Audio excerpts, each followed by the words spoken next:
Indonesia, Australia, New Zealand എന്നിവിടങ്ങളിലേക്കുള്ള ത്രിരാഷ്ട്ര സന്ദർശന വേളയിൽ ഓസ്ട്രേലിയൻ പ്രധാനമന്ത്രി ആന്റണി അൽബനീസിന് ഇന്ത്യയുടെ സാംസ്കാരിക പൈതൃകവും കാർഷിക മികവും വിളിച്ചോതുന്ന സമ്മാനങ്ങൾ നൽകി പ്രധാനമന്ത്രി നരേന്ദ്രമോദി. ദോക്ര ബോട്ട് ശില്പം, Indian premium coffee box, colonial cousins ആൽബത്തിന്റെ വിനയൽ പതിപ്പ് എന്നിവയാണ് സമ്മാനിച്ചത്. ഇന്ത്യയും ഓസ്ട്രേലിയയും തമ്മിലുള്ള പങ്കാളിത്തത്തിന്റെയും പരസ്പര വിശ്വാസത്തിന്റെയും പ്രതീകമായാണ് ഈ കൈമാറ്റത്തെ വിലയിരുത്തുന്നത്. ഇന്ത്യയിലെ ഏറ്റവും പഴക്കമുള്ള ലോഹ കരകൗശല പാരമ്പര്യങ്ങളിലൊന്നിനെ പ്രതിനിധീകരിക്കുന്നതാണ് ദോക്ര ശില്പം. ലോസ്റ്റ് വാക്സ് കാസ്റ്റിംഗ് സാങ്കേതിക വിദ്യയിലൂടെ നിർമ്മിച്ച ഈ പുരാതന ലോഹ ശില്പകല ഗോത്ര കരകൗശല വിദഗ്ധരുടെ സമ്പന്നമായ പൈതൃകത്തെയാണ് പ്രതിഫലിക്കുന്നത്. ആദിവാസി പുരുഷന്മാരെയും സ്ത്രീകളെയും വഹിക്കുന്ന ഒരു പരമ്പരാഗത ബോട്ടിനെയാണ് ശില്പത്തിൽ ആവിഷ്കരിച്ചിരിക്കുന്നത്. ഐക്യം, സഹകരണം, കൂട്ടായ പുരോഗതി എന്നിവയെ ഇത് പ്രതീകപ്പെടുത്തുന്നു.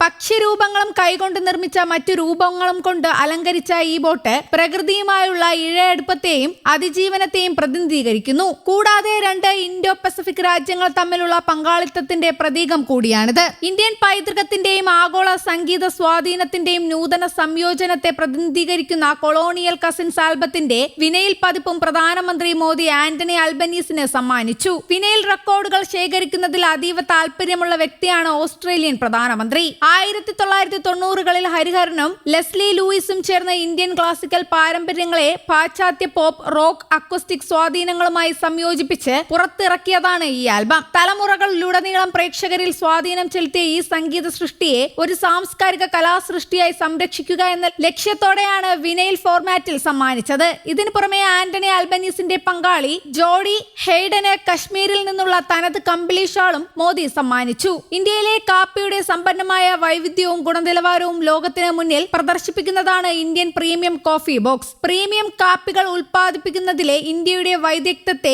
ഇത് എടുത്തു കാണിക്കുന്നു. ഗുണനിലവാരം, സുസ്ഥിരത, മൂല്യവർധന എന്നിവയിൽ ഊന്നൽ നൽകിക്കൊണ്ട് ഇന്ത്യയിലെ കാപ്പി വ്യവസായത്തിലുണ്ടായ മാറ്റങ്ങളെ ഈ ശേഖരം പ്രതിഫലിപ്പിക്കുന്നു. രാജ്യത്തെ പാരമ്പര്യ കൃഷിരീതികളെ സംരക്ഷിച്ചുകൊണ്ട് ലോകോത്തര കാപ്പി വിതരണം ചെയ്യുന്നതിൽ കർഷകർ, പ്രൊസസർമാർ, റോസ്റ്റർമാർ എന്നിവരുടെ ശ്രമങ്ങളെ ഇത് എടുത്തു കാണിക്കുന്നു. ഇന്ത്യ ഓസ്ട്രേലിയ ഉഭയകക്ഷി ബന്ധം പുരോഗമിക്കവേ പ്രധാനമന്ത്രി നരേന്ദ്രമോദി ഓസ്ട്രേലിയൻ പ്രധാന പത്രങ്ങളിൽ വലിയ വാർത്തയായി. ഒരു കോളമിസ്റ്റ് അദ്ദേഹത്തെ മിസ്റ്റർ ഇന്ത്യ എന്നാണ് വിശേഷിപ്പിച്ചത്. മറ്റ് പ്രധാന പ്രസിദ്ധീകരണങ്ങൾ ഓസ്ട്രേലിയൻ പ്രധാനമന്ത്രിയുമായുള്ള ഇന്ത്യയുടെ ക്രിയാത്മകമായ സംഭാഷണങ്ങളെ എടുത്തു കാണിച്ചു. മോദിയുടെ ഉന്നതതല ഇടപെടലുകൾ ഗണ്യമായ ഭൗമരാഷ്ട്രീയ നേട്ടങ്ങൾ കൈവരിക്കാൻ സഹായിച്ചു. ഇന്ത്യയും ഓസ്ട്രേലിയയും യുറേനിയം കയറ്റുമതി, പുനരുപയോഗ ഊർജം, നിർണായക ധാതുക്കൾ, ഗ്രീൻ ഹൈഡ്രജൻ എന്നിവയുൾപ്പെടെയുള്ള മേഖലകളിൽ ആഴത്തിലുള്ള സഹകരണം പ്രഖ്യാപിച്ചു. സന്ദർശന വേളയിൽ പ്രധാനമന്ത്രി അൽബനീസ് മോദിയെ ഓസ്ട്രേലിയയ്ക്കും ഇന്ത്യയ്ക്കും ഇടയിലുള്ള ജീവിക്കുന്ന പാലമെന്ന് വിശേഷിപ്പിച്ചു. അദ്ദേഹത്തിന്റെ നേതൃത്വം ഇരു രാജ്യങ്ങളും തമ്മിലുള്ള സാമ്പത്തിക ബന്ധം പുനർനിർമ്മിക്കാൻ സഹായിച്ചുവെന്നും അൽബനീസ് വ്യക്തമാക്കി.